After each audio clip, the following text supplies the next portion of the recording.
If you're retired and you're struggling, you need to hear this. There are 5 things that you need to solve for when you retire, and it's something that no financial advisor is really going to talk to you about. In fact, there's not really anyone out there that is going to talk to you about this, because most retirement seminars only cover the financial aspect of retirement. They don't cover everything else that goes along with retirement.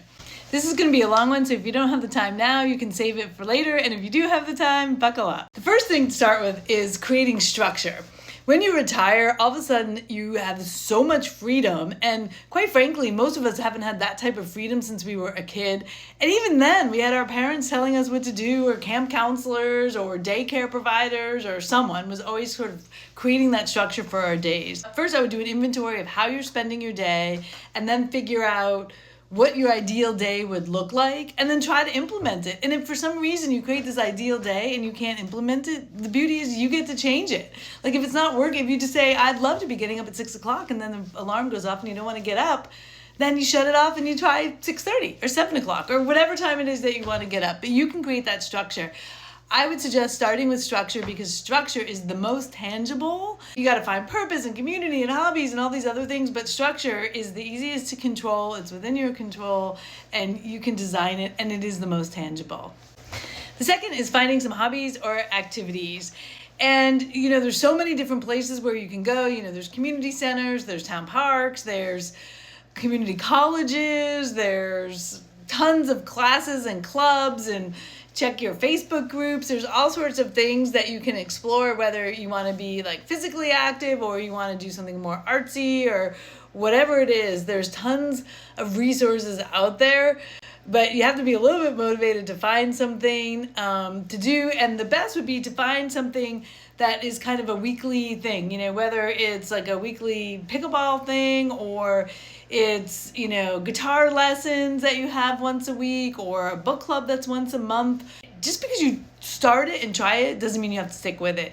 You can try a lot of different things, and some will stick, some won't stick.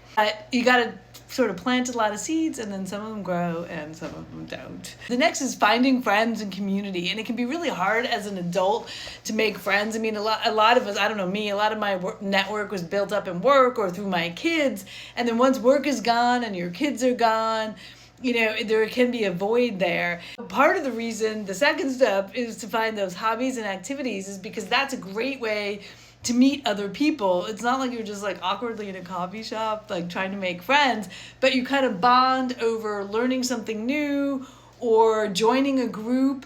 Through that, you kind of bond over the shared experience of that activity. One thing to think about is, are you more of a joiner of a group, or do you want to lead a group? Like, do you want to start a book club, or do you want to start like a pickleball team or whatever? So you can kind of think about, how you like to show up in these community events. The third is starting to create that new identity. And it may sound sort of woo-woo to create that alter ego, but when you think about who you were when you were a teenager versus your 20s, 30s, 40s, 50s, you're not the same person you were when you're 20. You've evolved and grown. And so the question now is, how do you want to evolve and grow?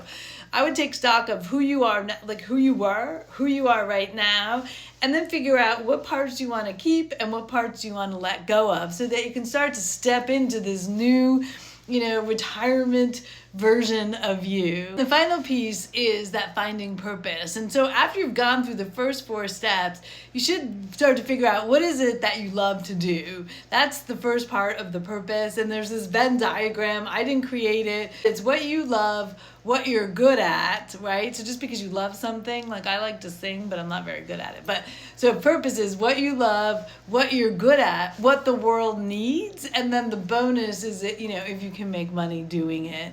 A lot of people want to start with purpose, but starting with purpose, to me, you haven't figured out even what your day looks like, and you haven't tried many hobbies. To me, finding that purpose and mission is the last step. If you try to start with that, and I initially started with that, I was just like swirling around, feeling lost and unproductive. I believe that starting with structure and then finding activities and hobbies and leading that into friends and community, and then the identity piece, and then finally, you can sit back, evaluate all of the first 4 steps to find your purpose and mission. If you want more retirement tips, follow me for more.